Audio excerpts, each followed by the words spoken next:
La chronique C'est bon pour la santé avec le docteur Serge Rafal. Bonjour Serge. Bonjour Ilana. Alors Serge, vous aviez évoqué il y a quelques jours le décret autorisant une expérimentation concernant le cannabis thérapeutique. Vous souhaitiez donc revenir ce matin sur les indications, les enjeux et les risques éventuels de cette étude. Oui Ilana, car l'expérimentation vient de démarrer sous l'égide de l'Agence nationale de sécurité du médicament et de nombreuses questions se posent sur son déroulement, là où les molécules utilisées. Les 5 indications retenues sont les douleurs réfractaires au traitement médicamenteux, les épilepsies sévères pharmacorésistantes, les douleurs rebelles en oncologie, la spasticité douloureuse de la sclérose en plaques, les soins palliatifs.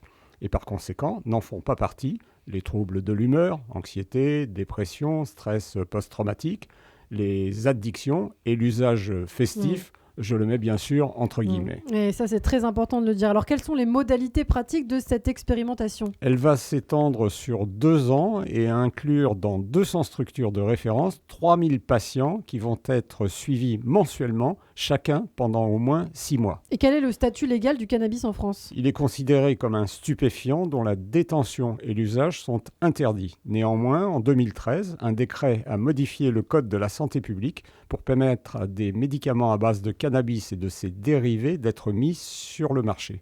C'est le cas de 2 spécialités, Marinol et Sativex, un spray buccal, peu utilisé pour le moment. Alors, est-ce que le cannabis est utilisé dans les autres pays européens ? Oui, dans la plupart, c'est la raison pour laquelle a été créé en septembre 2018 un comité scientifique spécialisé temporaire qui a travaillé sur la pertinence et la faisabilité de la mise à disposition du cannabis thérapeutique en France et a donné son accord en décembre 2018 pour l'expérimentation dans les 5 situations cliniques que je vous ai précisées. Et quels produits sont utilisés ?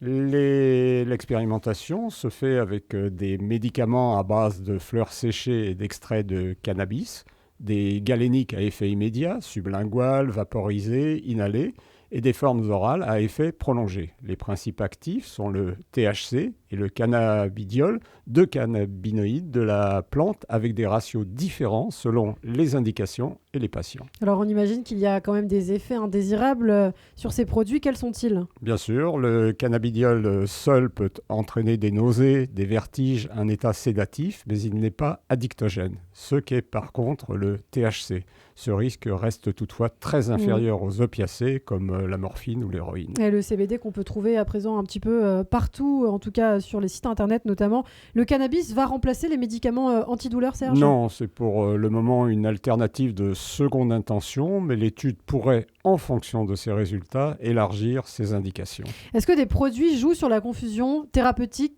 récréatif ? Oui, certains se préparent ou militent pour la légalisation du cannabis festif. C'est un véritable sujet de santé publique, d'autant que circulent à présent des produits de plus en plus concentrés avec un taux moyen de THC qui a triplé ces 20 dernières années.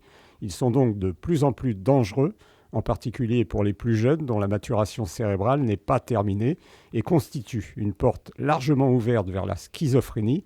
Pas la peine de vous rappeler l'actualité récente. Et oui, justement, en conclusion, Serge, ce qu'on peut dire sur le cannabis. Le débat sur le cannabis est évidemment parasité par l'émotion légitime suscitée par la décision de la Cour de cassation concernant le meurtre antisémite de Sarah Halimi, mais l'expérimentation médicale thérapeutique va, elle, bien sûr, se poursuivre.